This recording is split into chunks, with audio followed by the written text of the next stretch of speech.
when you choose to invest or you choose to get insurance, Mm-hmm. you don't choose it based on the company. You choose it based on the salesperson, the person Yeah. who's selling it to you. That is an extremely personal relationship. Yeah. So you may be willing to pay a little extra so that you could have that personal relationship with that person. Yeah. And without that relationship, it's just a commodity. Yeah. Exactly. Yeah. Anybody can sell it. They're all the same products, right? You're buying from somebody because they have been the one that's able to convince you to take action. And taking action requires an emotional investment in that action. And that's where AI stops, right? Yeah. That's where it ends. Yeah. And that's where, why video content is exploding right now is because it's emotive. Like you are watching somebody's face, you're taking in their micro expressions. They are able to affect you emotively because of, the way that they look.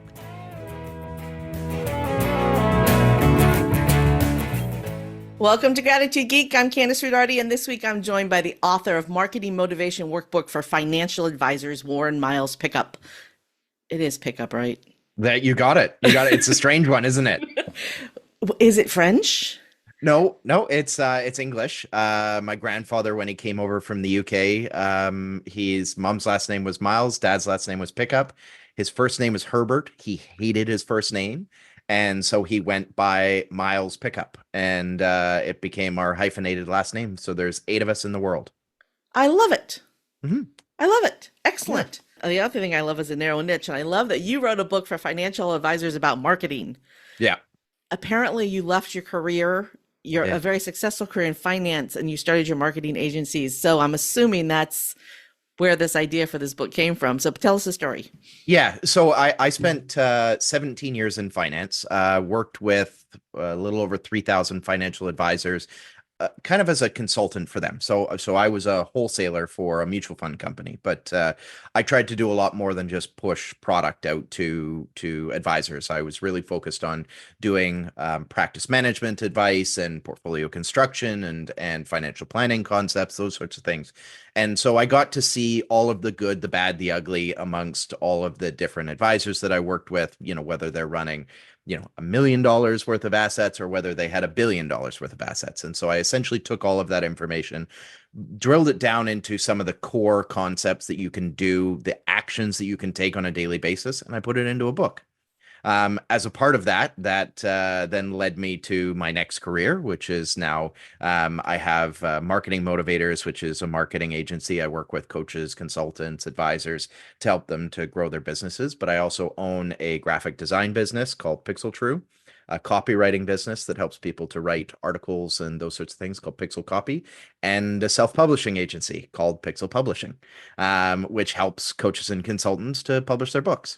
So you basically took everything that you learned and you turned it into business opportunities. That's exactly right, with a bunch of employees. So I've got about, between myself and my business partner, we have about 130 employees at this point, spread out around the world. Are they W-2 employees or contractors? Contractors. Wow. Excellent. Yeah. So you're giving opportunities to other people. I love it. Yeah. Yeah. It's fantastic. We absolutely love it. We get to work with some incredible people, United States, Canada, Philippines, Indonesia, Malaysia, Georgia, Ukraine, Colombia, all over the world. And so I've gotten to meet absolutely incredible people. That is my favorite thing that came from the pandemic, was that my reach, the people that I know now can touch every corner, and the connections that I can make are pretty phenomenal too. I just, you can either look on the bright side or you can look on the dark side, and I prefer to look on the bright side. So I think a lot of us learned some really important soft skills in being able to build relationships over, the internet, which wasn't there previously. It was more trolling and stalking on Facebook, that sort of thing. Oh, that still happens. Yes, inevitably, that's always going to be there. But we learned a lot more in terms of being able to develop relationships over video meetings, that sort of thing. Let me tell you, if you do not have a strong sense of self, you should not be putting your stuff on YouTube. That's right. That's right. The mean comments. I mean, if I wasn't self-confident, they would break me. Yeah. They would break me, some of the comments. And I just leave them up there because I want people to know who you are. Yeah. So when you're gross and rude, other people are going to read your comment and go, wow, what a jerk, right? It's a great sign of success. The more haters you have, the more successful you know you're being. That's the reality of it. It is, you're not going to be able to say things that everybody agrees with. And if you are, chances are you're not saying anything that's anywhere near, Controversial ingenuitive enough. or groundbreaking or anything like that. If everybody agrees with you, that's a pretty well established fact. Oh, I'd rather be somebody who's pushing the boundaries. I really do want to talk to you about innovation, but I want to come back to your narrow niche first. Sure. So, in the world of financial advisors, what do Yep. you think they're getting? What are most financial advisors doing wrong in the world of marketing? What is the one They're not mistake you they're see not most? consistent. Consistency is the number one thing. It is an industry where you are constantly bombarded by so many demands on you. You have so many stakeholders, whether it be regulatory bodies, dealers, trainers, coaches, managers, clients, prospects, all these sorts of things all want different things from you, and they're constantly distracted and they cannot stay on top of it, which is why I made a workbook, not a theoretical book. So the first 60 pages are instructional. The last 300 pages are all about how do you practically apply this on a daily basis? Because if you don't, you just get distracted. So I'm assuming that book's not for the people who work for the big agency, the big companies that tell you what to do. Because I can't tell you how many people I know in finance who work for one of those big five or whatever they are, Mhm. corporate name Yep. brands, and Yep. they can't even send a thank you card without it being approved. Yeah. Yeah. The It's the regulatory bodies are very challenging, but at least with something like this, you know what you need to send to get approved and get it pre-scripted so that you can then utilize it on a daily basis. mm, It's yeah. it's this is really an accountability book. It's about making sure that you're doing the right things every single day so that your business continues to grow. That's what I wanted to focus it on. Because there are tons of books out there about, how do you do financial planning? How do you how do you talk to people? How do you do story selling? How do you utilize heuristics? All those sorts of things. What I wanted to do was here are the things as an advisor you need to do every single day in order to be successful. What's the top one? What's the number one thing that they should be doing? Pick up the phone. It's I know it's really not very like controversial, but that phone when you're an advisor weighs 10,000 pounds because you get tired of hearing no's and but it is the most important thing you can do is pick up the phone and talk to people. Are you Um, talking cold calling or follow-up calls? anything, anything, just picking it up, constantly having conversations. The I would say the biggest mistake that advisors make is when things are not going right, they go silent. Mm, Right, if the markets dip or if they don't get the answer that they want from a back office person, from an admin professional, anything like that, they don't want to pick up the phone and share bad news. yeah. But it is the best time to pick up the phone. Well, right now, obviously, I know a few financial advisors, says because I can have this conversation with Mhm. authority. But right now is the absolute best time to be investing in the market because in the presidential cycle, Mhm. this quarter of the presidential cycle is when the market is the lowest. Yeah, So now is a great time to invest. So we're yeah, talking about a third quarter of the final year of the presidential election yep, cycle. Third quarter of the final, yeah, the final third quarter of the final year of the election cycle is the best time to invest in the market because that is when the market is lowest. However, the market's doing really well right now, so I don't Mhm. know if that's Yeah, necessarily true. even when you take into consider inflation and the rates not declining as fast as any of us would like them to, and there's a whole lot of things that you would consider headwinds right now, but it's looking kind of rosy. It's never a bad idea to invest. You No, just have as to long as it's you're investing long term, and and the and you're picking good stocks that. yeah, yeah, yeah. Don't go penny stocks. You go more blue chip and don't try and time it. Timing the market is the number one mistake that retail investors make. When you look at So ignore what institutional I just investors, said. well, I okay. So yes and no. You'd said that right now is the best time to invest in the market. Technically, yesterday is always the best time to Mm, invest in the market, that's right? yeah. As long as you're investing for the long term, it doesn't matter what happens in the short term, right? Companies are going to rebalance. They're going to pay dividends, or they're going to dip, and they're going to restructure. They're going to be acquired. They're going to sell, whatever it may be. Investing for the long term is the right answer to that.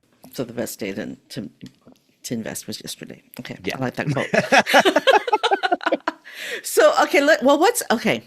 So you did this transition. We've talked about the investing, but you've done this transition. Obviously you're doing quite well with your businesses. So what has surprised you the most about the process of moving away from working in finance to owning your own companies where you serve finance? It was like the blinders were taken off. When you work in finance or a saturated market like that for so long, you assume that there's really only one way to do things. You have this tunnel vision towards what success looks like and what you're allowed to do, that sort of thing. As soon as I left finance, it was like, wow, there's a whole world out here of things that you can do and ways to promote your business, ways to market, ways to engage with others, and it blew my mind. And so I have just taken full advantage of that breadth of available ways to promote my business, ways to talk to people, the information that I can share, the speed at which I can get information out. All of that was the biggest change to the way that I did things. Well, when you get out of your bubble, you learn things too. It is pretty incredible. Yeah. When my husband and I started our business in 98, we started in 98. I had come from the outdoor industry, and we started a furniture business. So I'd never worked in home goods, but I'd worked in outdoors, right? The outdoor industry. So I understood the sales process. I understood the manufacturing process, and I understood selling to retail stores. But I was selling a different product. I was selling a product that my husband was making along with our staff, right? But I took what I knew about working with retailers, and I picked it up and I put it on top of the new business that we'd started, and the pieces that fit, and the pieces that didn't fit, we worked around. We came up with new innovative ideas. We started selling furniture on the internet in 1998. So there wasn't anybody else doing it. So I had to create a system based on what I knew from working in the outdoor industry, right? Yeah. And then turns out within 5 years, everybody else had said, oh, we can do that too. Just copied what we did. Yeah. That is the challenge in a digital world of being the trailblazer, right? Is that there are very few barriers to entry in the digital world. Yeah. But the reason why I was bringing up learning other industries is this morning I was having a conversation. I actually met a couple ladies in a coffee shop, and we have 3 different businesses. We don't know each other. Well, one of them I know pretty well, but I didn't know this bit about her. One of her first jobs was working in a fishing rod company, and she literally hand applied the little thingy where the string goes through. I don't know if The eye, whatever they are. Yep. She hand applied them, and she goes, "That's why rods are so expensive, because they're handcrafted." And I was like, well, one of my first jobs was working in a shipyard. I worked in a dry dock. And the things that we learned, in those jobs. I mean, I worked in a dry dock for 2 years, but I learned a lot about business in those 2 years. She worked at this fishing rod place for, however long she worked. Nothing to do with either of our businesses today. But if we hadn't have had those experiences, we wouldn't have been able to take what we learned to the next business, to the next opportunity, to being an entrepreneur. Agree. Yeah, I was a fishing guide in Haida Gwaii through university, and doing that was an incredible experience that set me up for, customer service and relationship building success. Because if you can spend 12 hours in a boat with somebody, somebody that you may not like, and still be able to get through the day, you can pretty much deal with anything. It makes it really easy to do any type of customer service in the future.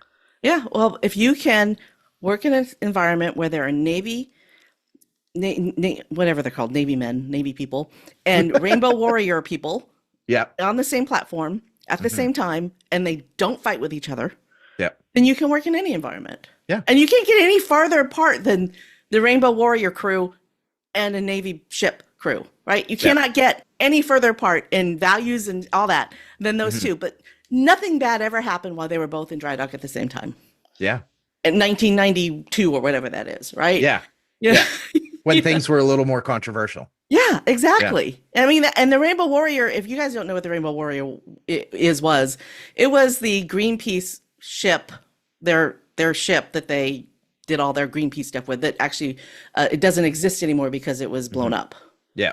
So so we're I mean very controversial. Yeah. Very controversial. And they Yeah. did nothing, they just coexisted for weeks without any trouble whatsoever, Yeah. you know? So that, I mean, that right there was a lesson in itself. Hmm. So people don't have to argue with each other. Yeah. Not, You can peacefully coexist.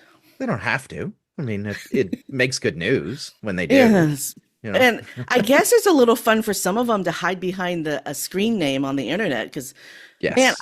I once had a friend of mine whose husband was just ugly on the internet.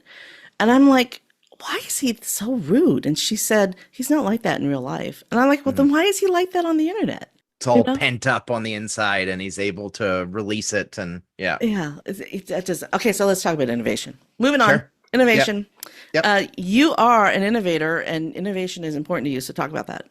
Sure. Yeah. So it's one of the things that we're always looking for in each of our businesses, whether it be adapting the utilization of artificial intelligence in graphic design, whether it be starting new series of books in order to. We created something called the Collaborative Coach Series for Pixel Publishing. So we bring a bunch of authors, life coaches together in order to write a book so that they can all get experience in the self-publishing industry, but they can also utilize it to cross-promote each other. So rather than it just being about selling copies of the book, it's really about building relationships amongst coaches that are in different niches, that sort of thing, so that they can help to build each other's authority, build each other's career, that sort of thing. So you're talking about a book where there's multiple authors, one book. Yeah. Okay. Yeah. So we'd have 10 to 15 authors. So one of them is called The Life Blueprint. Another is Unleashing Potential. Another is Pathways to Fulfillment. So we have a core central concept for the book. And then each of the authors has their own specialty in coaching that they provide. And so they'll write a chapter on that with regards to creating a blueprint for life or how to unleash potential using neuro-linguistic programming or how to unleash your potential, whatever way it might be. And they each write an individual chapter. Then they all go out and promote the book together. So they get to experience self-publishing, but without having to do it on their own. So they're much more confident about it. They feel more comfortable sharing it. They've got a publishing agency behind them that is creating all of the assets, that's designing the book, that's formatting the book, all those sorts of things. And they just go out and promote it. Then they utilize it in order to drive interest back to their personal websites or their personal brand, and they're getting cross promoted by all of the other authors, so they're widening their own audience. And that's been a really, really fun experience to work with. I've worked with over 60 authors now on that project. So do you come up with the idea, or does somebody bring it to you? I come up with the idea. We are launching the 5th book right now, which is an idea that one of the authors brought to us. But I have about 25 books scheduled for production, where I've kind of come up with a central concept, and then I'll provide an outline for the types of chapters that I'm looking for, and then we go out and look for the authors to fill those chapters. So a friend of mine just released a book where she personally went and asked people that she knows to contribute. But it's her book, and Yep. she just has stories that were contributed by these different friends of hers, Yeah. and it's all people that she personally knows. Yeah. But what you're talking about is you're talking about curating. Mhm. So it's not, you might not even know each other. No, they generally have never met before, and then we'll hold a Zoom meeting where we get everybody together. They all introduce themselves, and then we have a Discord server where they can communicate with each other. So there's a channel just for that particular book, and then there's a media and promotions channel, there's a podcast channel. So we'll go out and we'll reach out to podcasters to find opportunities for these authors to get on to podcasts. And so we're typically adding 2 to 3 podcasts a week that are looking for life coach authors, that sort of thing. So we're trying to drive as much value for these authors as possible, so that they can build their careers and their businesses, their brands, by doing that. So obviously this is a business model, so it's something that you charge for. Yes. Yeah. And what's it? Do you mind sharing the rate? So I don't mind at all. So we charge $750 for new authors. And then if they've been involved in a previous book with us, it's only $250. Oh, that's a Yeah. good discount for the second Yeah. time. Yeah. It's not an expensive process. It basically covers our publishing, our editing, proofing, designing, and then we put some advertising dollars behind it as well. Does the author get a copy of the book? Yep, they get a copy of the book. They also get 50% of all the revenues that are generated. So we do 30% to the author that sells the book. So we have a tracking system, and then we have a 20% profit sharing pool that goes to the authors. So 20% of all the revenues goes into that, and it's split equally amongst all of the authors from that book. We wanted there to be some incentive so that even if one author is selling a whole bunch of copies, the person who hasn't sold many is still getting a financial benefit from the book being sold. How many of your this is a business question. I'm Sure. Yeah, I'm fire always away. I'm always looking for the angle here. How many of your authors break even, and how many of your authors actually make a little cash back from the book? Uh, it's it's not many that actually make a profit off of book sales, and it's really not about selling copies of the book. It's about driving authority and growing their audience so that they can position everything else that they do. So one of the things we provide them with is an actual lead magnet. So it'd be, we take their chapter, we break it into a checklist or a guide or that sort of thing that they can then use on their social media to capture clicks, to get email addresses, phone numbers, those sorts of things, so they can then email market to those individuals and drive them towards all the other things that the author does. It's really about. That's a very good value. If you're Yeah, providing the funnel for them, yeah, well, they have to implement it, but you're providing the funnel parts for them to implement. That in exactly. itself is worth the $750 if you've never tried to build a funnel before. That's how I feel. Yeah. But the authors have appreciated it, but it really is about them implementing it. But Yeah. we provide them with the email scripts and those sorts of things that they can use. And it helps us as well because we collect email addresses from people that are purchasing the books, and so that we can go out and market the other books to them, that sort of thing. So there's a lot of joint benefit from this type of project. Are the books available on Amazon? They certainly are. There'll be links to those books in the show notes, y'all. They're really good books. Like, the authors are exceptional. There will be links to those books in the show notes, which means you have to send me the books. You got it. The links, not Happy the books, to. the links. I'm happy to send you the books too. So You know what? I wouldn't mind. I have. you have a stack of books? Yeah. This is Yeah. my pile of books that I'm previewing right now for podcasts. And I was actually just on a show called the Biz Book Broadcast. I don't think it's been released yet. There are just so many business books out there. Yeah. So many. And the whole process is pretty fascinating. I myself have never been interested in writing a book. Why is that? I would love to know what has held you back from wanting to do that. I don't have the patience to sit down and do it. Why not have it ghostwritten? Yeah, that's true too. You come up with the concept, you come up with the things that are really important to you, that you want to outline, the things that make you unique from a perspective, like from your perspective. And then you have somebody that takes that and puts it into prose. We do that for a lot of authors with Pixel Publishing.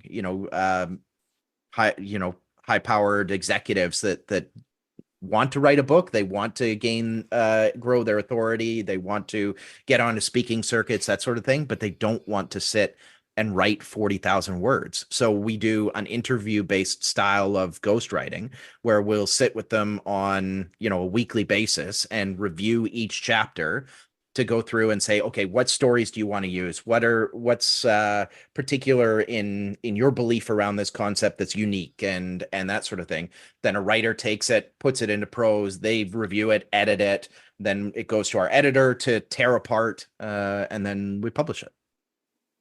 You have a system. No wonder you have so many employees or so many contractors.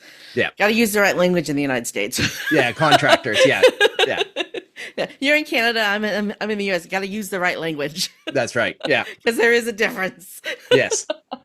Okay, so I kind of interrupted you when you were talking about innovation because you got into the track of the books.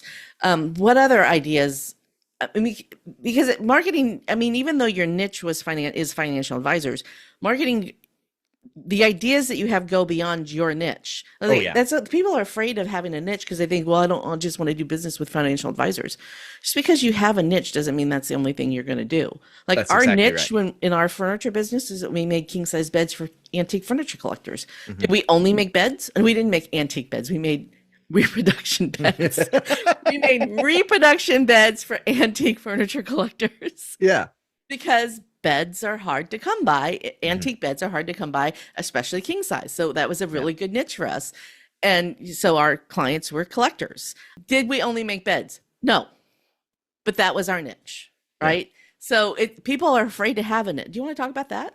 Yeah, I mean, niching down is one of the best things you could possibly do. I think for anyone that is creating a product or service, thinking about a single person that you want to build something for to solve their particular problem is the best thing you can do. Pick one person, figure out how to solve their problem, and then extrapolate from there to find a larger and larger market that is going to require the solution to that problem as well. You make it so much easier to design your service or your product by doing that, and you'll get raving fans within that community who will then share that solution within that community, and you wind up growing because of that. We've done that with each of our businesses, and we wound up cross selling all of the different businesses to the different niches just because of that. Yeah. Yeah. And there are I mean, we were talking about financial advisors and the marketing problems that they have, but you know Mhm. what? Everything you said is basically what every single Yeah. marketer problem, Yeah. every marketer has the same problems. It doesn't matter what their niche is. Yeah. And financial advisors, CPAs, it just broadens the ripple effect, right? You start with your small little rock and it just ripples out. Yep. Thus you create a different company. That's right. I mean, every coach is running into the same problem. Every consultant is running into the same problem. Every marketer is running into the same problem. And so it's usable for anybody. Let's talk about innovation and AI because you talked about AI Sure. a little bit, and Yeah. for some people, the hair on the back of their neck just went up when I said Yes. AI. Yep. Is it a bad thing? Oh, that's a loaded question. Yes and no. Okay. But I'm not trying to do the cop out. It depends. Yeah. I would say there are aspects of it that are really, really bad, like the potential for the destruction of creativity, for the AI based hallucinations, for the echo chambers that it can create. All of those are really bad things. If you utilize it in the right way from a productivity perspective, it is one of the best things to ever happen to us. I mean, I can get 10 days worth of work done in a matter of 3 to 4 hours by utilizing AI. But you really have to know how to use AI from the perspective of prompt engineering. Yeah. In order to get something unique that actually sounds like you, there is a lot that you need to do first to feed information into the language model in order to get back what you're trying to get without it just looking like absolute garbage. So yeah, If you train your AI really well, it's amazing what it Yeah. does. And so I've been training my AI for what? How long did ChatGPT come out? Has it been a year? It'd be like a year and 3 or 4 months now since it started to really become big. It would have been like February of last year. So yeah, so I've been training ChatGPT now for a little over a year. I did all the things I was told to do to train it. Mhm. And I don't know, about 6 weeks ago, I said, "Who is Kandas Rodarte?" Just to see. Yeah. And it put out 4 or 5 paragraphs, right? Yeah. And I read it, and there's a couple things that were, and then Yeah. I shared it, and I shared it with my coaching clients, and I shared it with them, and I said, "Does this sound like me?" We have a little chat group. I have a group coaching program called Robusta, and the Yeah. ladies in the group, we share things in our little chat group all the time. And I said, "What do you guys think? Does this sound like me?" And like they were all like, "Holy crap!" Mhm. And it was even written the way I would have written it. Yeah. Yeah. It's incredible. I mean, I use it. So I play Dungeons and Dragons, Good for you. and I run I've always wanted to campaign. learn. It's so much fun. You know what? It's one of the things that my family moved to a small community a couple years ago. We moved from Vancouver, 2 million people, to a town of 3,000 people. Oh, wow. And in order to get to know people, my wife and I joined up different things, and I joined a D&D group.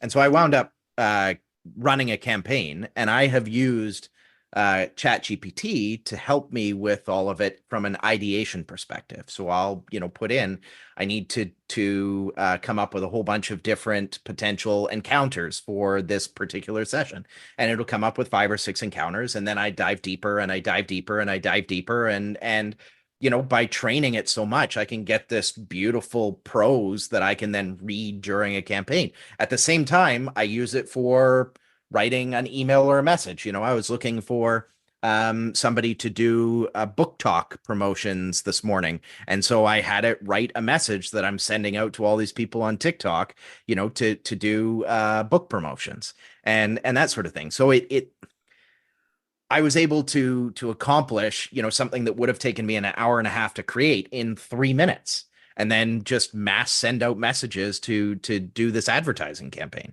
And so it is incredible what you can do with it if you use it the right way. Again, though, the concern is that you allow it to essentially take over everything. And so if you look, Figma recently announced that they've added an AI feature for graphic designers. And there are some pundits, Brett from Design Joy, which is a huge kind of subscription-based design service, is talking about how it's, the end of graphic design. And I would say, no, it is the end of templated design. Because you won't be competitive in the event that you are only using that in order to create. But if you're using it for ideation and you're able to get things from it and then come up with a unique concept based off of that, you'll still be able to stand out. It's productizing the minimum viable product for most industries, right? It is making it impossible to be average at something because you can be replaced by AI. Whereas if you are exceptional at something, you're still going to be able to stand out. Yeah. And while that's always been the differentiator between success and average, great success and average, average success is whether or not you stand out. Yeah, it's making those barriers to entry, the moats that people build around their business. It's making those a little easier to get across, right? It hasn't destroyed them. It just means that you have to be a little bigger or a little better. You have to dig those moats a little deeper in order to be able to protect your business and your intellectual property, your processes, those sorts of things. Coca-Cola invented Christmas the way we know it today, right? Yeah, with the polar bear. Yeah. No, they invented Santa Claus. I mean, yes, sorry, but they did, but that is why Coca-Cola is endearing. I mean, if I grab a soft drink, which is very rare because I don't like soft drinks, but if I grab a soft drink, I usually ask for a Coke. Yeah. And a lot of that is that I'm from the West Coast and Coke means everything. Yeah, that's right. What kind of Coke do you want? Yeah. But it's because Coca-Cola has done a really good job of marketing. Yeah. And when I think of Coca-Cola, I think of happiness. Mm-hmm. Right. And there is no other soda brand that does that for me. Yeah. Coca-Cola makes me feel happy. They have created an incredibly emotive brand. You really do. The thought of cracking that Coke and the refreshing flavor of it and everything is exactly what you think of when you hear that name. Yeah. Yeah. And the still, I just heard it when you said it, right? Yeah. And every other can of soft drink does the same sound, but you think of Coke first, right? Yeah. The only one I would say that's up there would be Sprite, but same company. They use very similar marketing techniques. Yeah. But the innovation there is, so now we are moving away from that.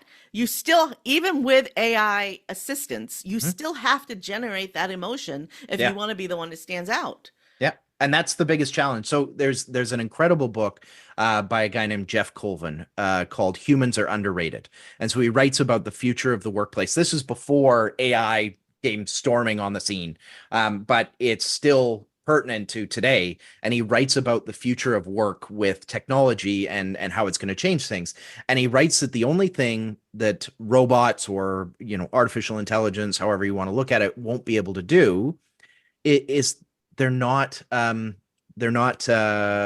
emotive. They don't have empathy, right? They can't influence emotions from an emotional perspective.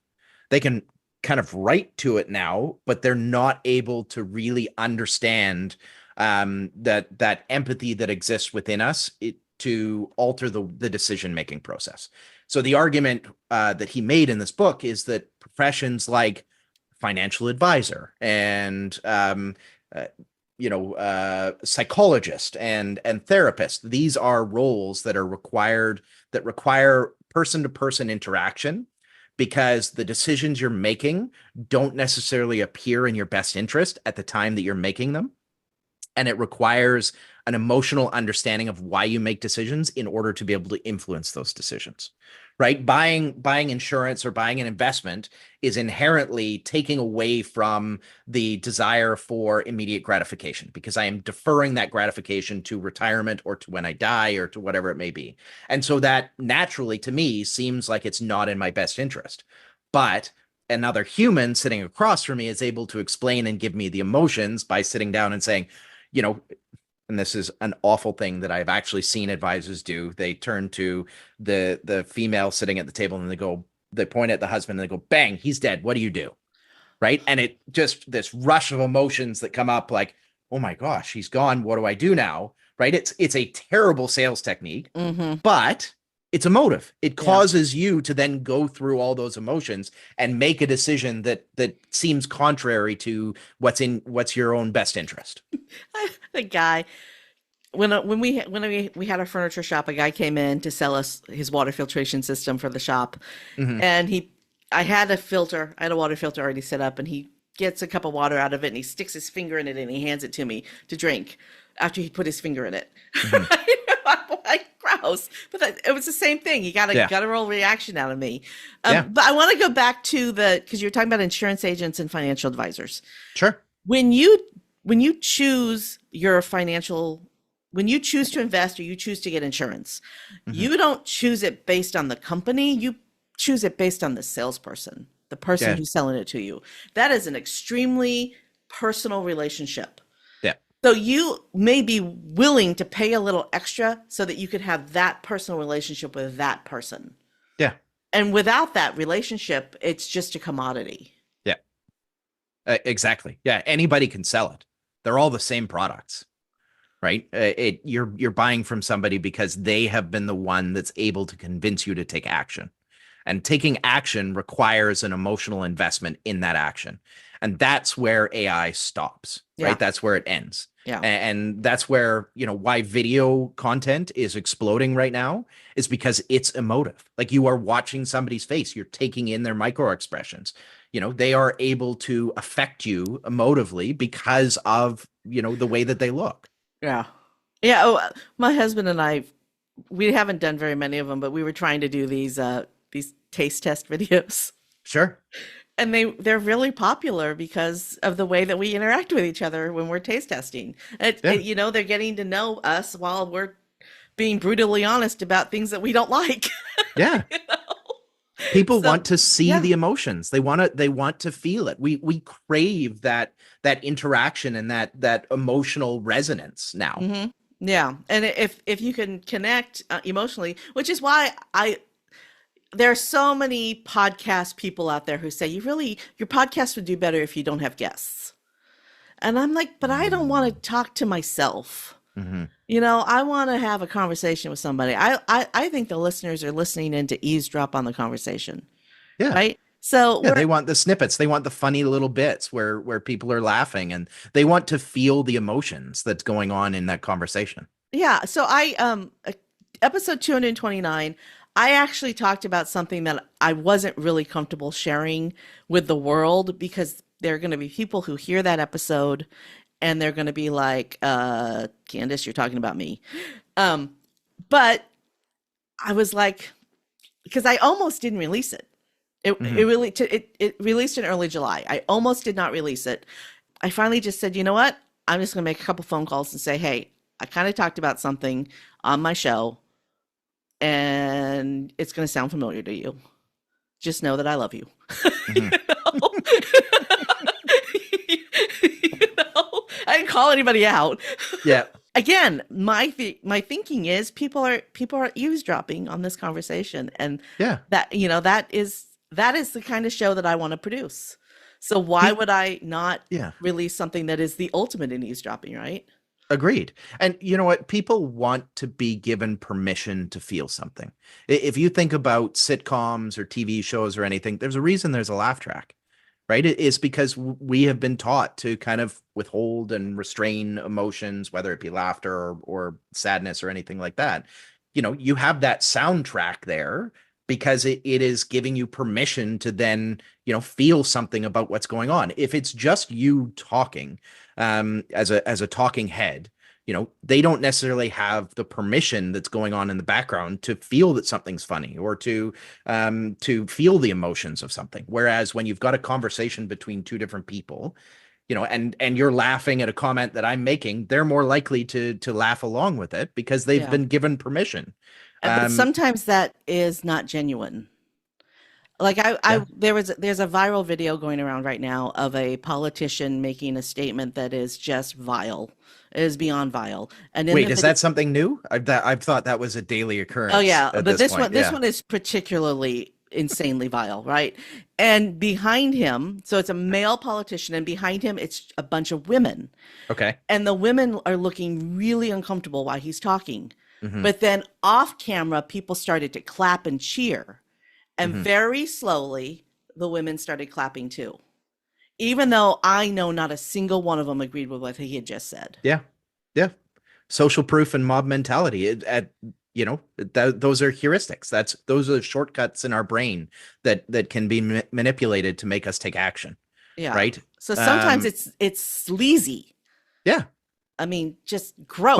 But it So convinces them to do something, right? so And don't be sleazy when you're doing that yourself. fair enough. Fair enough. Don't be sleazy. But I mean, these are the techniques in marketing that are used on a regular basis in terms of being able to get people to do something by using social proof or mob mentality. You can essentially influence an entire group just by getting a few people that are the perceived authority in the area to do something. You can drive action amongst a whole bunch of people because they don't want to miss out on what the Joneses are getting. Yeah. Yeah.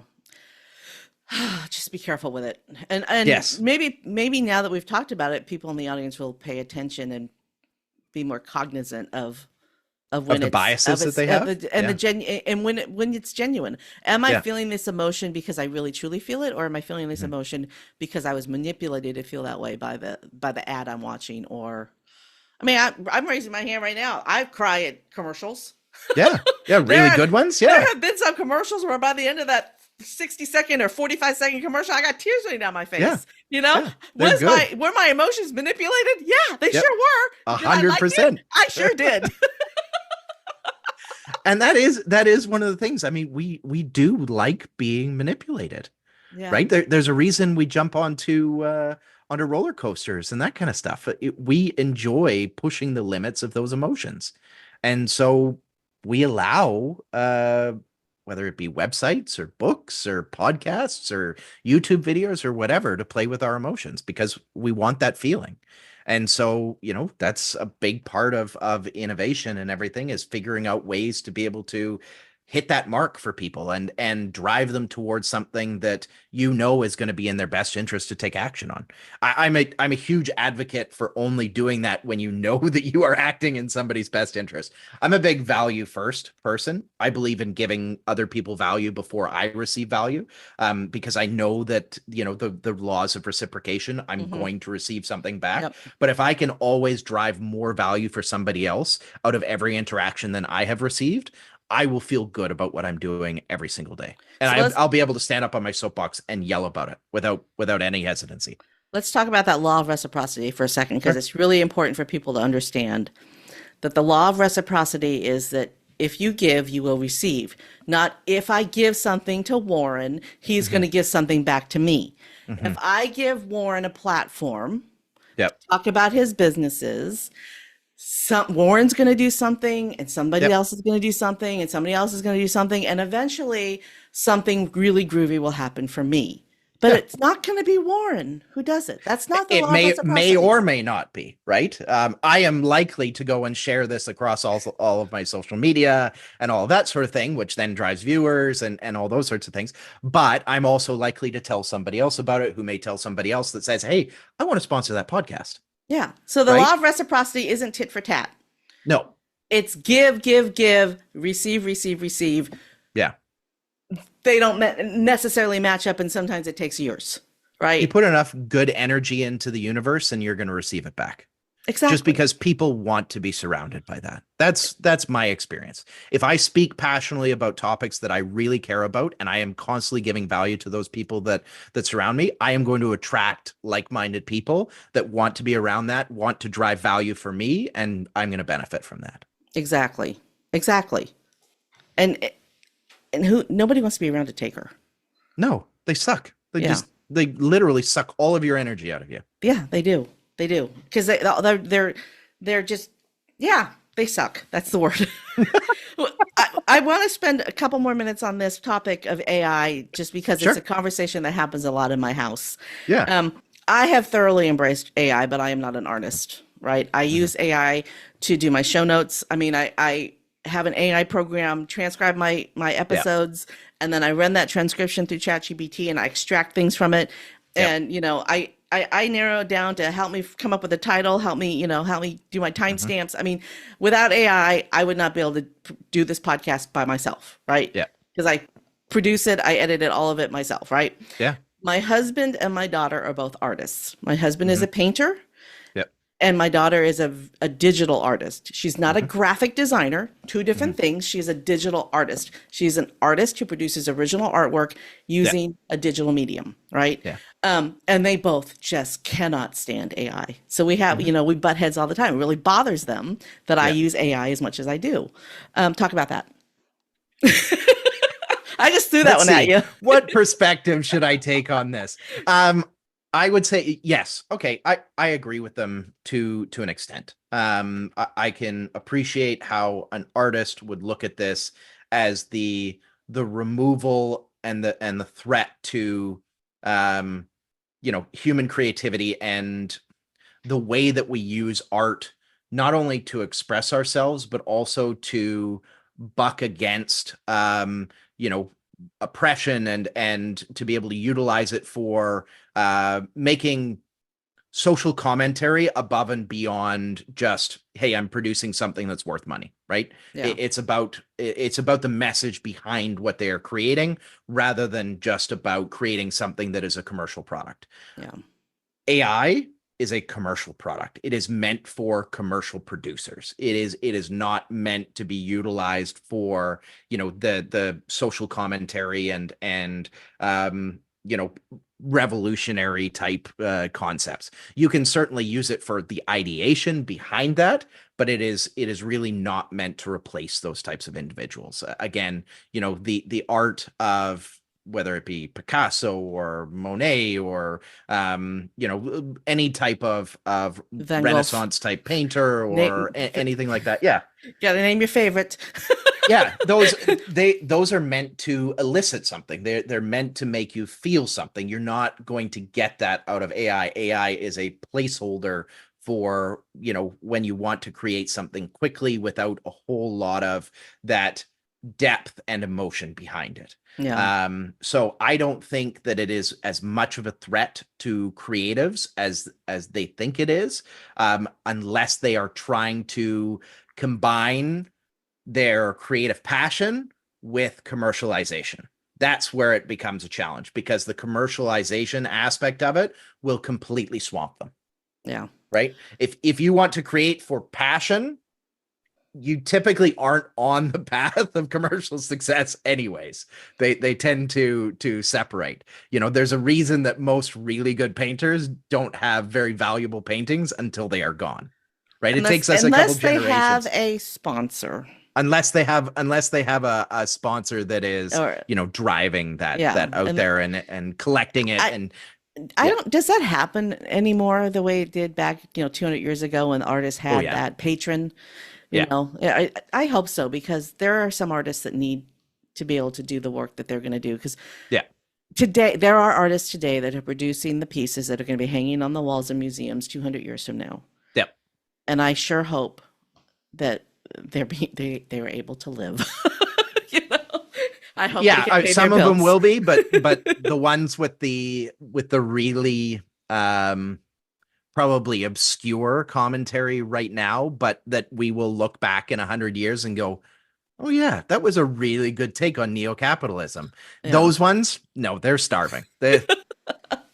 I think it takes a certain amount of uh, a plight as a creative in order to be really effective with your creativity. Like a lot of creativity comes out of pain. yeah, that's true. But you don't have to be broke to be creative. Just You just need to be in pain. Yeah. It could be okay. other kinds of pain. Okay. I know I said I was only we were gonna wrap this up, but I have one more commentary to make. Yeah, sure. I have a friend who's a real estate agent, and she was using one of those AI headshot apps Sure. Yeah. to create a professional headshot of herself. Mhm. And she shared one on her Facebook page. She goes, she shared it on Facebook. She goes, I really like this, right? And she put Mhm. put it up there, and she's all, this is a good one, right? She goes into work the next day. She Mhm. goes into the real estate office the next day, and there is a headshot of a new agent in the office, and it is the exact same portrait with a different face. Yeah. I kid you not, side Yeah. by side, it's the same portrait. Yep. Don't use the headshot apps. Yeah. Well, I mean, if you do, just understand that a lot of people are going to look exactly like you. It's there's only so many versions of a headshot that can be created, so you're going to wind up looking like other people if you're utilizing that. I mean, it's the same hair, the same jack. Everything is the same except for the face. Mm-hmm. So don't use those apps for a professional headshot. Hire a headshot photographer. I would say, yeah, hire a headshot photographer is going to be able to get the emotions out of you that you want to showcase in a picture. I mean, when we're looking at something, same with when we're watching videos or anything like that, when you look at an image of somebody, you are picking up a lot more than just the outline. You're picking up on a lot of the different details that are going to tell you whether, you want to have any type of engagement with that individual. And when you remove that, you're not going to get that same emotional feeling that somebody's going to get from looking at a professional headshot, where they've been able to really draw out of you what you want the viewer to see. Exactly. And headshots are very important. If you do not have a professional headshot, get one done, y'all. Okay, we need to wrap up. Is there anything that we didn't talk about that you wanted to talk about? No, we covered a lot of great stuff. I really appreciate it. This was a really good conversation. Yeah, I thought so too. It was a lot of fun. All right, then this is your moment of gratitude. Warren Miles Pickup. For whom or what are you most grateful? I am most grateful for my daughters. They have taught me more in the 13 years of being a father than anything else out there, whether that be the virtue of patience, understanding, compassion, empathy. They have taught me to be a significantly better human being. And they remind me that I am constantly improving every single day. Thanks for tuning in to Gratitude Geek, the podcast for grateful micropreneurs building genuine, lasting relationships with clients, colleagues, and community. Our theme music is track 14 by Rev Brock and Soul Lily. To connect with our guest, Warren Miles Pickup, head over to the show notes at gratitudegeek.com. This is episode 231. I've been your host, Kandas Rodarte. Stay groovy, my friends. Stay groovy, my friends.